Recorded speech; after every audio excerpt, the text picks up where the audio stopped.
제가 살짝 정말 긴장을 했거든요. 그런데 우리 목사님이 눈치껏 또 화이팅 하셔갖고 생각해 보십시오. 한 번 뵌 적이 없는 앉아 계신 분들에게 말씀을 전해야 되는 저는 얼마나 부담스러울까요? 물론 저희 교회도 지금 금요 기도회 하고 있어서 저를 위해서 우리 아마 성도님들이 기도하고 있을 거라고 생각을 합니다. 오늘 이 귀한 자리에 불러주신 우리 이영배 담임 목사님, 그리고 우리 당회, 그리고 특별히 우리 선교위원회에 감사의 말씀을 드립니다. 제가 노예 임원으로도 섬기고 있는데 성일교회를 제가 볼 때 우리 노예가 한 100개 이상의 교회가 있는 아주 큰 노예입니다. 네, 그래도 선교사 경험이 있고 또 선교적인 교회를 꿈꾸며 목회하는 제 입장에서 볼 때 성일교회가 선교를 가장 열심히 하는 것 같아요. 이건 뭐 제가 공치사가 아닙니다. 물론 성일교회보다도 더 큰 교회가 우리 노예도 많이 있어요. 근데 우리 원로 목사님 시작해서 또 우리 이영배 목사님 또 선교에 대해서 뭔가 배우려고 하고 열심을 내려 하고 고민하고 또 그것이 어떤 실제적으로 또 표현되는 그런 모습 보면서 성일교회가 참 열심으로 어떤 그 선교 사명을 잘 감당하고 있다. 특별히 최근에 우리 성일교회에서 파송한 그 허성혜 선교사님이 GMS 선교 사무총장으로 선출된 것, 그것도 참으로 귀하고 또 축하할 일입니다. 우리 성도님들이 충분히 자랑스럽게 여기셔도 됩니다. 무슨 직분이 화려하고 그런 개념이 아니라 여러분의 교회에서 파송한 선교사님이 우리 교단의 모든 선교 정책을 총괄하는 사람이다. 여러분 자랑스럽게 여기셔도 됩니다. 물론 성일교회가 세계 선교를 위하여 더 큰 영적 책무를 감당해야 하는 부담도 되지만 반대로 생각해 보면 그것은 여러분에게 성일교회에게 주신 하나님의 특권이자 영광인 줄 믿습니다. 왜 그런지 아세요? 하나님은 아무에게나 일을 시키지 않습니다. 모든 사람이 다 일을 하고 싶어 하지도 않고 내가 일을 하고 싶어 한다 할지라도 하나님이 모든 사람을 다 시키질 않으세요. 보니까. 근데 정말 선교에 관해서 물론 우리는 그럴 말을 들을 자격이 없습니다. 그렇게 또 여기실 수도 있겠지만 적어도 부족하지만 또 격려하면서 우리 성일교회가 세계 선교를 위해서 참 열심으로 헌신하고 있다.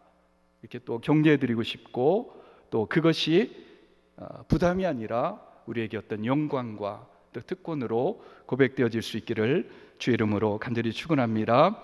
우리 목사님이 소개해 주신 것처럼 저는 13년 동안 인도네시아 선교사로 사역을 했습니다.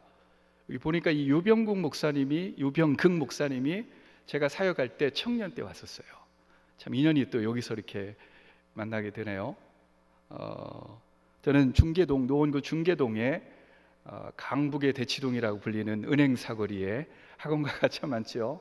저에게는 그쪽에 교회가 있고 제가 이제 한국에 들어온 지 10년째 이제 담임 목회를 하고 있습니다.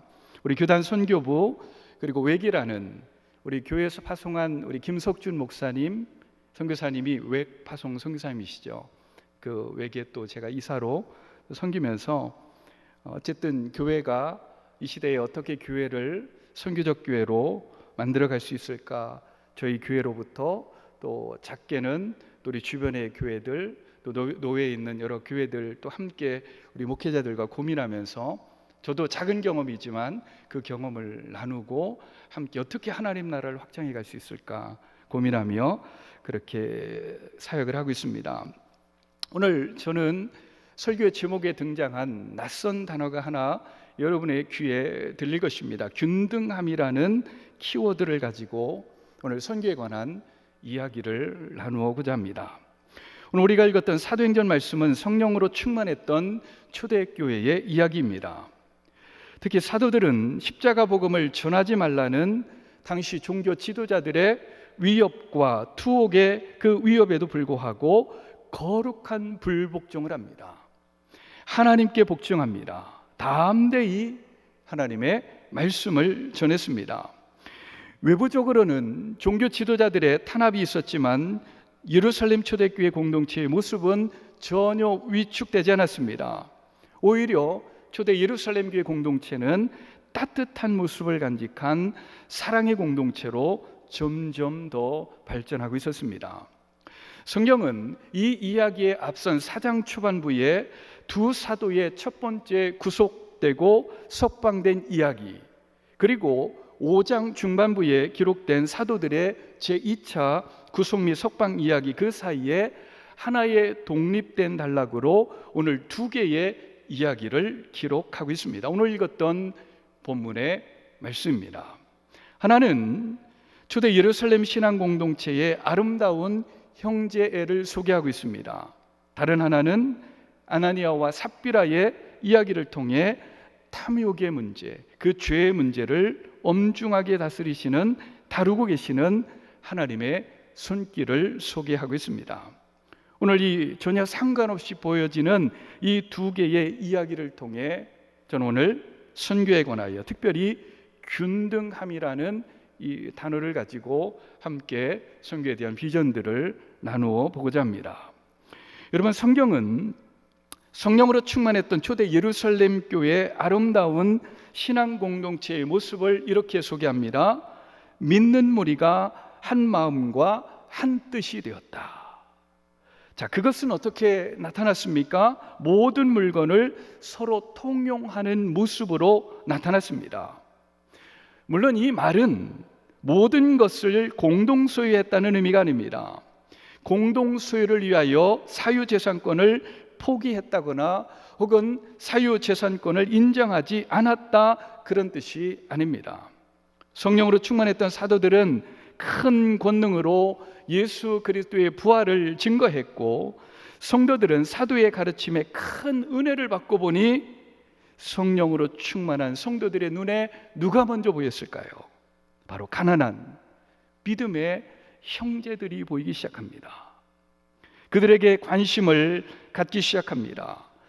큰 은혜 받았던 초대 예루살렘 교회 성도들은 필요에 따라 언제든지 자기 소유를 그런 가난한 형제 자매를 위해 기꺼이 내놓았다, 성경은 기록합니다. 소유권을 주님 앞에 양도하고 복음과 생명을 살리는 일에 아낌없이 사용했습니다. 결국 교회는 사람들의 필요에 따라 나누어 주었기에 그들 중에는 가난한 사람이 없었다. 그 믿음의 공동체 안에 가난한 사람이 없었다. 자, 그러면서 실제적으로 이 일에 앞장을 섰던 바나바의 구체적인 헌신이 등장합니다. 그의 이름은 요셉입니다. 사도들이 동명의 사람들과 구별하기 위하여 위로의 아들이라는 이름에 바나바라는 별칭을 붙여주었습니다. 바나바는 자기 밭을 팔아 사도들 밭 앞에 갖다 놓습니다.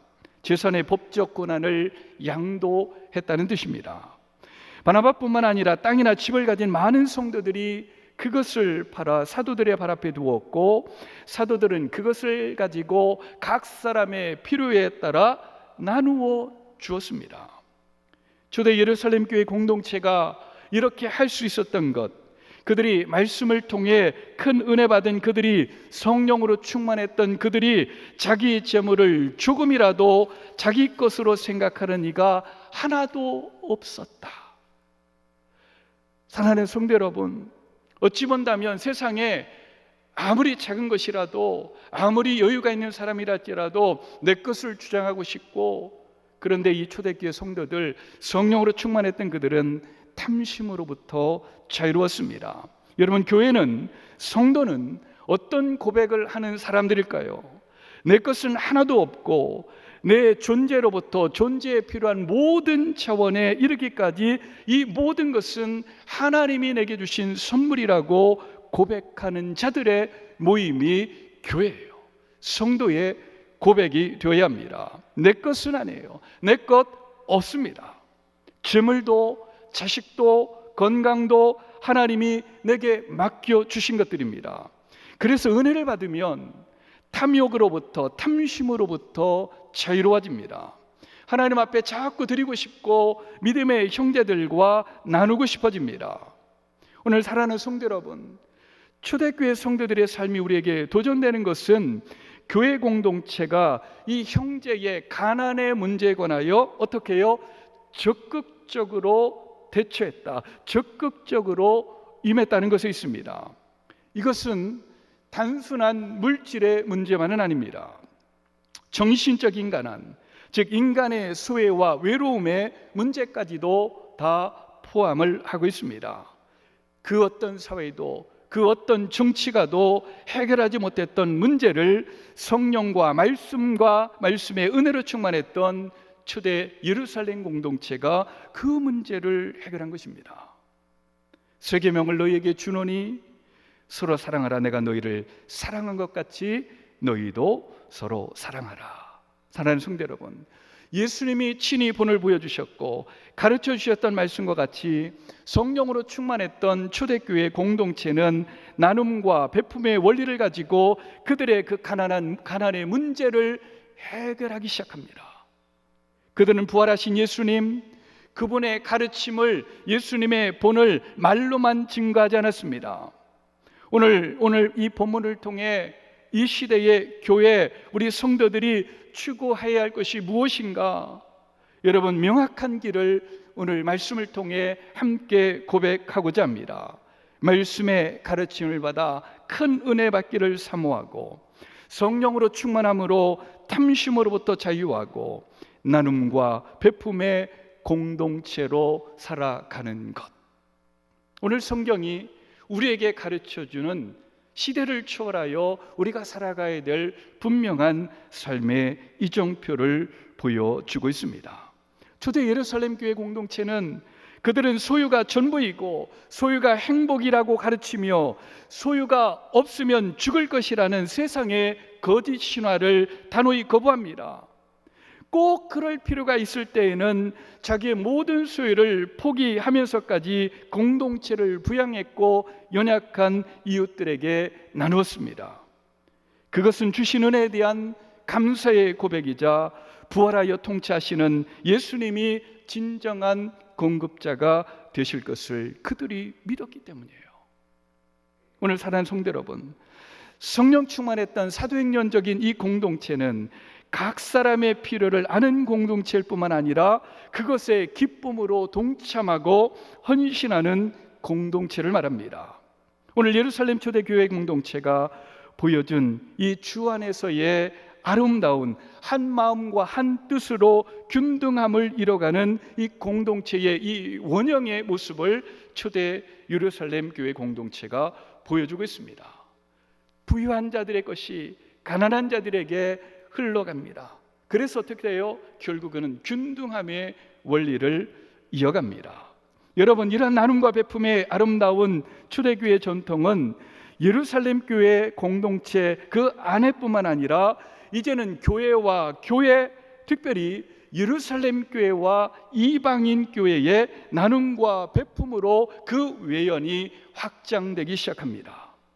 위대한 사도였던 바울이 자신의 평생에 가장 중요하게 여겼던 사역 중에 하나는 기근으로 인하여 어려움을 당하고 있었던 유대인으로 구성된 예루살렘 그 성도들을 위해 이방 교회들로부터 헌금을 걷어 전달하는 것, 너무나 큰 사역으로 굉장한 의미를 부여했던 바울 사도의 사역이었습니다.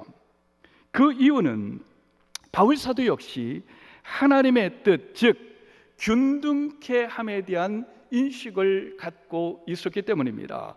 자, 고린도후서 8장 14절의 말씀을 우리가 한번 같이 읽어보겠습니다. 이제 너희의 넉넉한 것으로 그들의 부족한 것을 보충함은 후에 그들의 넉넉한 것으로 너희의 부족한 것을 보충하여 균등하게 하려 함이라. 여기서 균등함이라는 단어가 등장합니다. 여러분, 균등하게 한다는 말의 의미는 한쪽에 넉넉한 것을 가지고 다른 한쪽에 부족한 것을 보충해주고 자신들의 부족한 것은 다른 이들의 넉넉한 것으로 보충되는 것, 그래서 균등되는 거지요. 결과가 서로가 균등하게 된다는 것을 의미합니다. 물론 이 균등의 의미는 단순하게 물질적인 균등이나 숫자적인 균등만을 의미하지는 않습니다. 꼭 5대 5가 돼야 균등하다 이렇게 말할 필요는 없어요. 비록 6대 4가 되더라도 7대 3이 되더라도 이쪽에 부유함이 부족한 이들에게 흘러가고, 또 이쪽에 내가 부유했을 때 상대방의 부족한 것이 흘러가서 서로 어떻게 해요? 숫자적인 균등이 아니라 할지라도 그렇게 함으로 서로를 채워가는, 오늘 그것을 실천하려고 바울 사도는 무단히 애를 썼습니다. 바울 사도는 선교를 이 균등함의 원리를 가지고 해석합니다.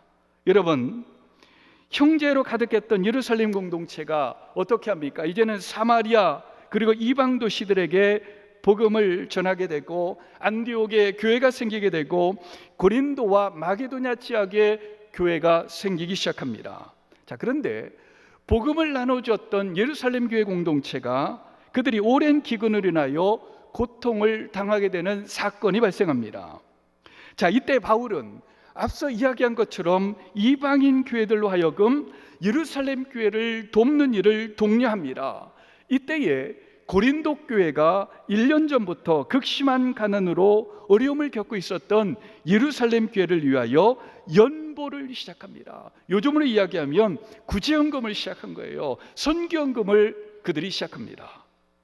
자, 그런데 그 일, 연보하는 일, 선교 헌금하는 그 일이 고린도 교회 내에 여러 가지 생긴 문제들로 인하여 시작은 했지만 지지부진해졌습니다. 그런데 바울이 고린도 교회가 회개함으로 그 문제들을 다 해결했다는 소식을 듣자 그동안 너희들이 그 지지부진했던 연보의 문제, 구제헌금, 선교헌금에 관하여 이렇게 고민합니다. 이제는 하던 일을 성취할지니, 그동안 멈추었던 저 예루살렘 교회 기근으로 허덕이고 있는 우리 믿음의 형제들, 우리에게 복음을 전해주었던 예루살렘 교회를 위하여 연보를 이제 완성해라.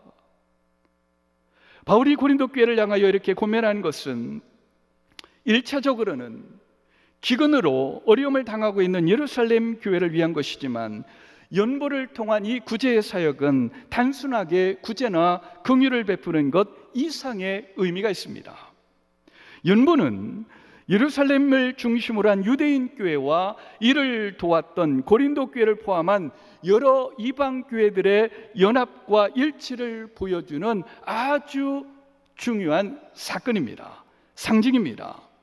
자, 그런데 연보하는 것, 선교헌금을 보내는 것, 이 일이 결코 쉬운 일은 아닙니다. 문제는 이방인들로 구성된 마게도냐 교회들에게, 그 교회들에게 유대인들로 구성된 예루살렘 교회를 향하여 연보에 동참하라는 것, 그것이 과연 얼마나 설득력 있게 다가설 수 있었을까?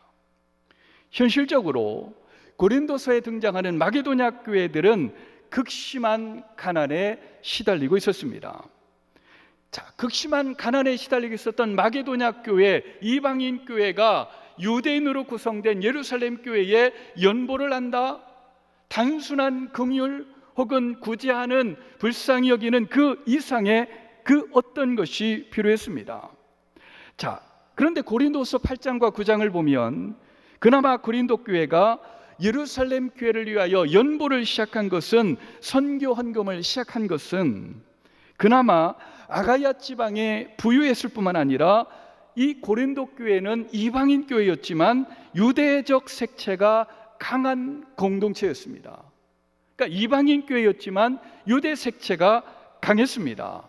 반면에 마게도냐에 있었던 빌립보 교회라든지 데살로니가 교회는 이방인이 다수였던 교회였고 고린도 교회에 비하여 상대적으로 가난했습니다. 자, 그런데 고린도후서 8장 2절에 보면 이 마게도냐 교회, 이방인 교회가 극심한 가난 속에서도 그들이 풍성한 연보를 냈다. 힘대로 할 뿐만 아니라 힘에 지나도록, 그리고 자원함으로 했다고 바울은 기록하고 있습니다.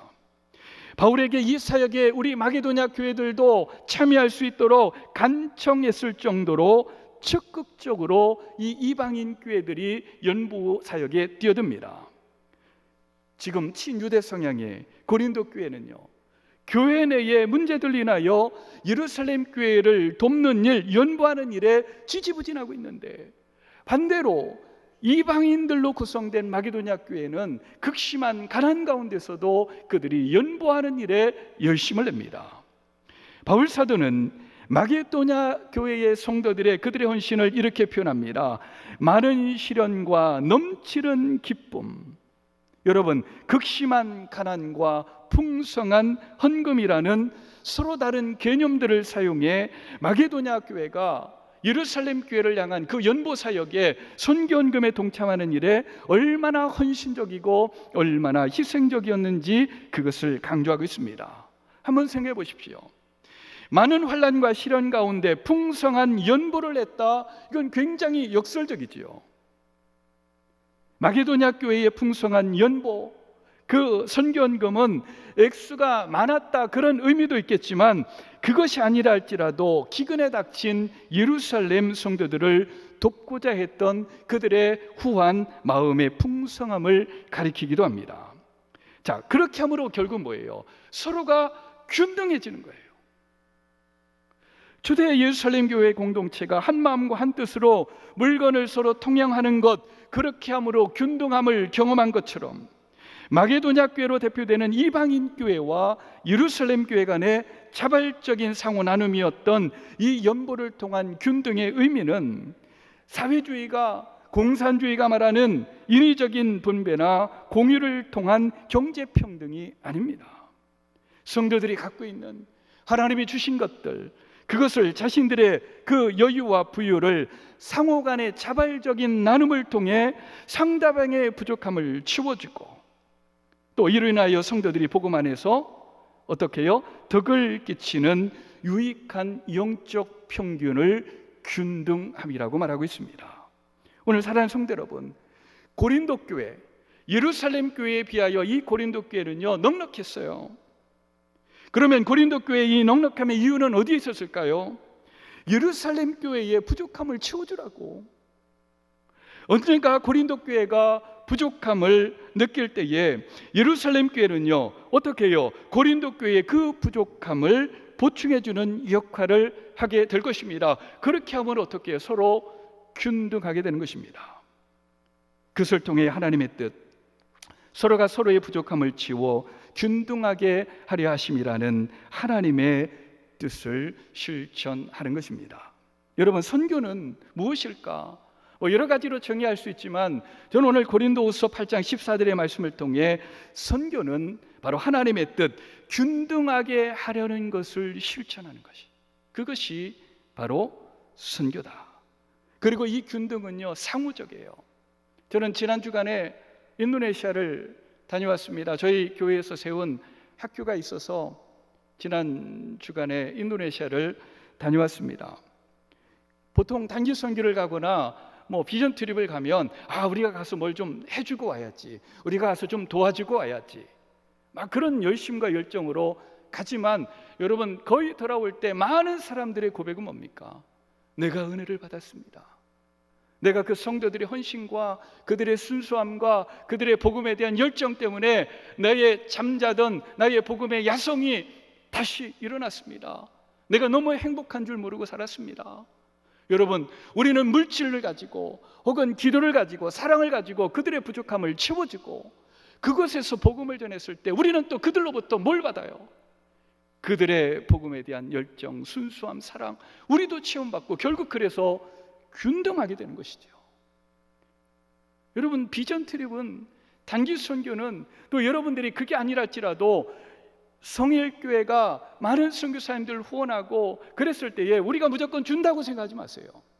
그것을 통해 우리가 하나님으로부터, 우리는 그곳에 가지 않았지만 하나님이 우리의 것들을 뭔가 채워주시는, 그래서 균등하게 만들어 가시는 하나님의 일하심을, 하나님의 섭리를 볼 수 있기를 주님의 이름으로 간절히 축원합니다. 여러분, 그런데 마게도냐 교회 성도들이 그 부족한 가운데서도 최선을 다해 풍성한 연보를 넘치도록 한 이 기적 같은 일을 관하여 바울은 하나님이 마게도냐 교회들에게 주신 은혜라고 이야기합니다.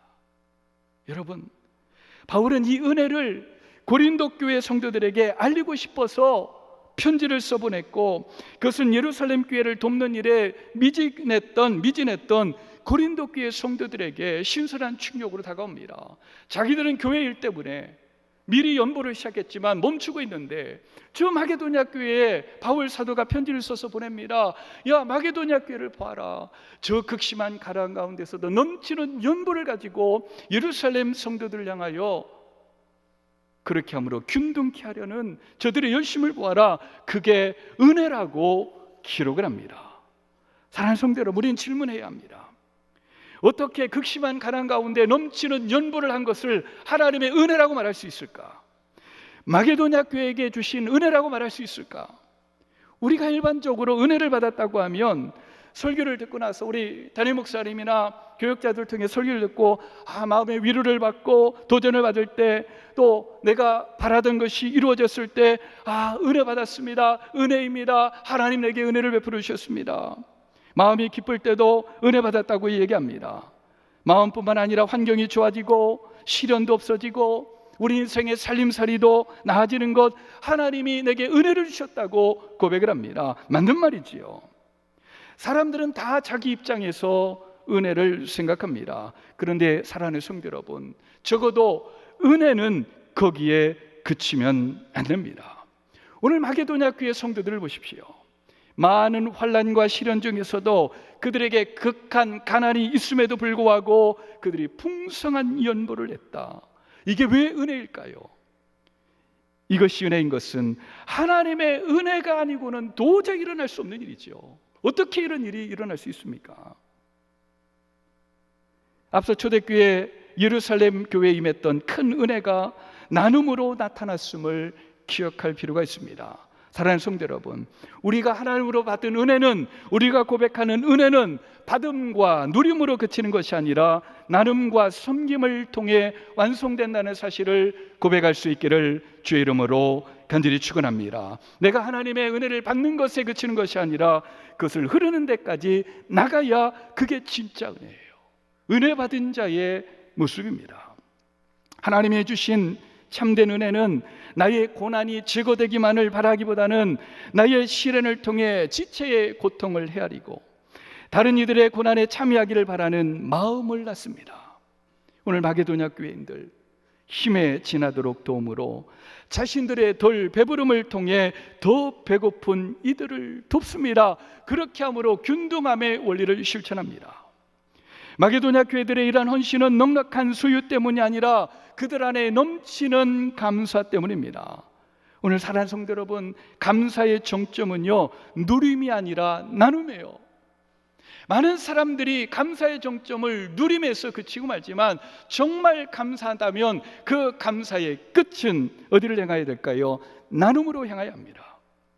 단순한 자비심을 넘어 예수 그리스도의 사랑을 알고 깨달았던 마게도냐 교회 성도들, 그들은 기근으로 고통당하는 예루살렘 교회를 위하여 연보함으로 그들은 자신을 주님께 드렸습니다.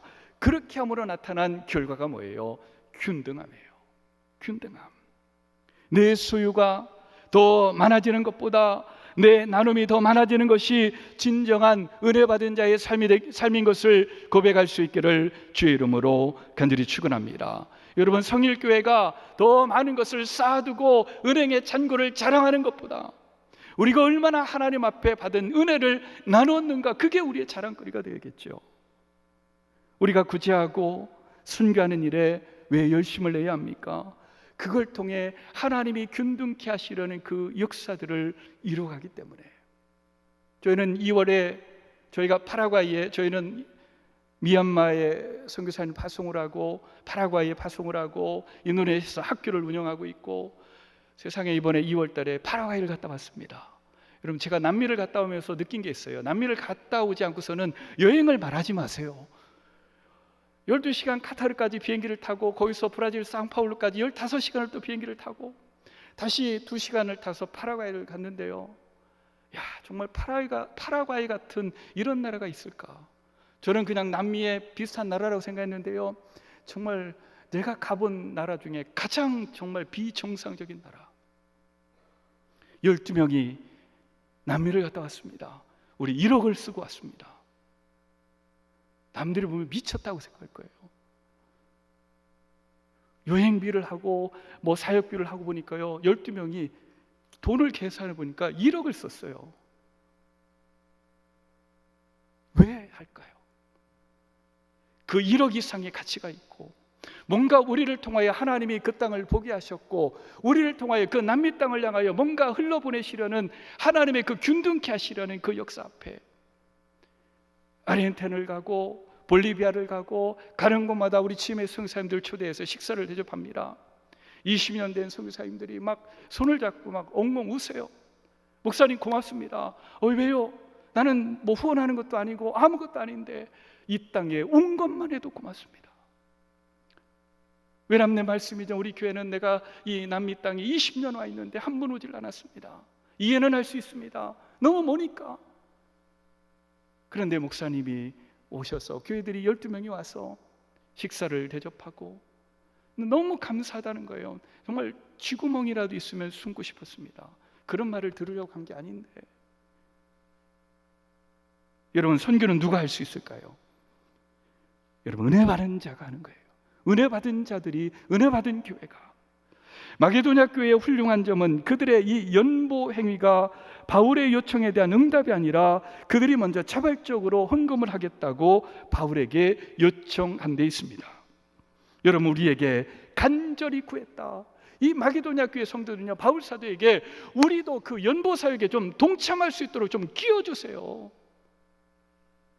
여러분, 마게도냐 교회가 예루살렘 교회를 돕는 일에 자신들도 동참시켜달라고 간절히 요청을 했다. 그들은 헌신을 피한 것이 아니라 헌신할 거리를 찾았습니다. 여러분, 왜 연보가 은혜이며 특권일까요? 왜 간절히 요청할 정도로 참여해야 할 일이었을까요? 세상 사람들은 자신의 주머니가 채워지는 것을 복으로 여기며 살아갑니다.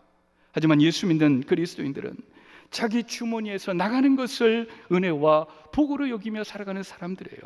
이상한 사람들이죠. 하나님의 은혜를 아는 자는 주는 자의 행복을 아는 자입니다. 베푸는 자의 기쁨을 아는 자예요. 그 수고와 헌신을 특권으로 여길 줄 아는 자입니다. 부활하신 우리 주님이 수고하여 약한 사람들을 돕고 주는 것이 받는 것보다 복이 있도다. 저희 교회에 준자라는 이름을 가진 권사님이 계십니다. 연령이 예측이 되시죠? 제가 한번 찾아보니까 준자, 순자, 해자, 미자, 영자, 그 시대에 살아오시니까 60대 한 중후반 되는 권사님인데 어느 날 그래요, 저한테. 목사님, 나는 내 이름이 너무 싫어요. 준자가 뭐예요? 내가 가만히 듣고 보니까 이 권사님이 이렇게 베풀기도 좋아하고 선교도 열심히 해요. 그랬죠. 해석을 했죠. 권사님은 주는 자, 준자, 너무나 좋은 성경적인 이름이라고. 그 권사님이 자기는 60평생 넘도록 한 번도 그 생각을 해본 적이 없는데 성경에 써 있잖아요. 받는 것보다 주는 자가 행복하다고. 권사님은 주는 자, 준자, 할렐루야. 권사님이 막 얼굴이 확 바뀌어서 평소에도 잘 주시는 분인데, 섬기는 분인데 더 섬기시는 거예요. 왜? 나는 준 자야. 나는 주는 자야. 내가 가진 것, 있는 것 주라고 하나님이 내게 맡겨주신 거야. 얼마나 잘 섬기는지 몰라요. 그래서 내가 그랬어요. 권사님, 내가 어디가 설교하면 권사님 이름을 좀 쓰겠습니다. 이름을 좀 도용하겠습니다. 좀 이해해 주십시오. 여러분, 받는 행복보다 더 큰 행복은 주는 행복입니다. 베푸는 행복이에요. 그런데 마게도냐 교회 성도들은 많은 환난 시련의 가운데 자신들에게 주어진 그 특권을 놓치지 않았습니다.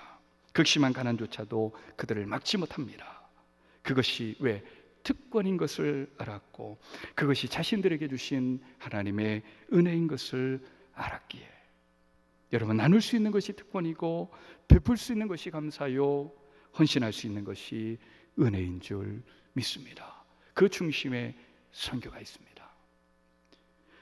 자, 이어지는 신앙 공동체 안에 벌어졌던 또 다른 이야기, 아나니아와 삽비라의 이야기를 통해 오늘의 말씀을 마치려고 합니다. 여러분, 아나니아와 그의 아내 삽비라도 바나바처럼 그의 소유를 처분을 했지만 그 값의 일부를 감추고 나머지만 사도들에게 가져왔습니다. 하지만 성령에 충만했던 베드로에게 하나님께서 그 두 부부가 은밀하게 한 것, 성령을 속이고 땅값 얼마를 감춘 일, 그 일부를 드리면서 전체를 다 바친 것처럼 꾸민 그 거짓을 알게 하셨습니다. 그것은 사단의 역사였습니다. 사람에게 거짓말한 것이 아니라 하나님께 거짓말한 것이라. 그런데 그 배후에 뭐가 있었을까요? 탐욕이 도사리고 있었습니다. 광야에서 이스라엘 백성이 하나님을 시험했을 때에 죽임을 당했던 것처럼 하나님의 영을 시험했던 아나니아와 삽비라는 하나님의 무서운 심판을 받아 죽고 맙니다. 여러분, 이 많은 사람들은 이 아나니아와 삽비라의 죄에 대한 하나님의 심판이 이거 너무 심한 거 아닙니까? 라고 의구심을 갖기도 합니다. 자, 이 이야기를 해석하는 키워드는 2절과 3절에 감춤에 감추었느니라, 감추었다라는 그 단어에 있습니다. 이 단어는 하나님의 명령을 어기고 전리품을 가져다가 숨겼던 아간의 범죄를 기술할 때도 사용되었습니다. 온전히 바친 물건을 이 아간이 가져갔습니다. 여러분, 가나안 땅에 들어간 후에 여리고성 첫 전투에서 승리한 이스라엘 백성들은 전리품을 온전히 하나님께 바쳐야 했지만 탐욕에 사로잡혔던 아간이 이를 숨겼습니다. 첫 범죄를 범한 아간을 즉시 죽게 하셨던 것처럼 성령의 강한 역사로 시작된 하나님의 교회가 헌신을 가장한 위선과 탐심의 죄로 무너져 내려가는 것을 하나님은 용납할 수 없으셨고, 성령으로 새롭게 만들어진 초대교회의 첫 범죄를 단호하게 중지합니다. 여러분, 누가는 아니아와 삽비라의 죄와 아간의 범죄 사이에 공통점이 있음에 주목합니다. 탐욕이에요. 탐심이에요. 여러분, 이 아나니아와 삽비라의 탐심의 문제가 얼마든지 내 문제가 될 수 있다, 내 문제일 수 있다는 그것을 가정하에 우리는 이 말씀을 접근해야 합니다. 삼가 모든 탐심을 물리치라, 사람의 생명이 그 소위에 넉넉한 데 있지 아니하리라. 예수님도 탐심에 관하여 자주 경고하셨습니다. 예수님은 간음을 물리치라고 그렇게 말씀하지 않았습니다. 왜? 그러실 필요 없거든요. 간음하는 그 현장 속에서 내가 간음을 하는 것 같은데, 이렇게 말하지 않죠. 처음부터 그게 간음인 것을 알지요. 그런데 이상하게도 사람들은요, 다른 것은 몰라도 나는 탐심의 문제와는 꽤 거리가 있다라고 그렇게 스스로 생각하며 살아갑니다. 나는 탐심이 없어. 나는 굉장히 탐심에 자유로운 사람이야. 탐심에 사로잡힌 모습이 자기 모습이라고 생각하는 성도는요, 거의 없어요. 오늘 사랑하는 성도 여러분, 오늘 함께 나눈 서로 다른 듯한 이 두 이야기의 메시지는 하나입니다. 탐심에 관한 것이죠. 탐심을 극복한 초대 예루살렘 교회 공동체, 반면에 그 탐식의 문제 앞에 하나님 앞에 심판을 받았던 아나니아와 삽비라 이야기. 여러분, 이 탐심은 균등케 하라는 하나님의 명령의 정반대의 대척점이 있어요. 오늘 사랑하는 성도 여러분, 탐심과 탐욕에서 자유한 예루살렘 공동체에 나타난 모습, 그 균등케 하려는 하나님의 뜻을 이뤄가고 그 가운데서도 탐심에 사로잡혀 하나님을 속이고 하나님의 공동체를 무너뜨리려 했던 아나니아와 삽비라의 이 이야기가 아주 극명한 대조를 이루고 있습니다. 특별히 여러분, 은혜 충만했던 예루살렘 공동체와 나눔과 베품, 그리고 이방인 교회를 통한 예루살렘 교회를 향한 그 연보, 균등함을 실천한 것뿐만 아니라 우리를 부유케 하시기 위하여 가난하게 되신 예수 그리스도를 본받는 일인 것을 바울 사도는 우리에게 가르치고 있습니다. 사랑하는 성도 여러분, 예수님은 부유하신 분이셨지만 저와 여러분의 우리의 구원을 위하여 스스로 가난을 선택하셨습니다. 우리를 위하여 세상에서 가장 가난한 사람보다 더 가난한 분이 되셨습니다. 가장 부유하셨던 그분이 가장 가난해지심으로 우리로 하여금 부유케 하셨습니다. 우리가 부유한 인생을 살게 되었습니다. 예수님처럼 나를 비워 남을 치우고 나를 희생하여 남을 살리는 자발적인 가난을 선택하는 그 삶이 그리스도인의 삶입니다. 그 부르심에 응답할 수 있는, 그 부르심에 반응할 수 있는 오늘 성일교회 모든 성도들 되기를 주의 이름으로 간절히 축원합니다. 여러분, 왜 선교하지 않을까요? 저는 대놓고 이야기합니다. 탐심이에요. 아깝거든요. 균등함의 원리를 모르기 때문에. 여러분, 오늘 말씀을 정리합니다. 모이는 교회는 행복하지만 흩어지는 교회, 순교하는 교회는요, 영광스러워요.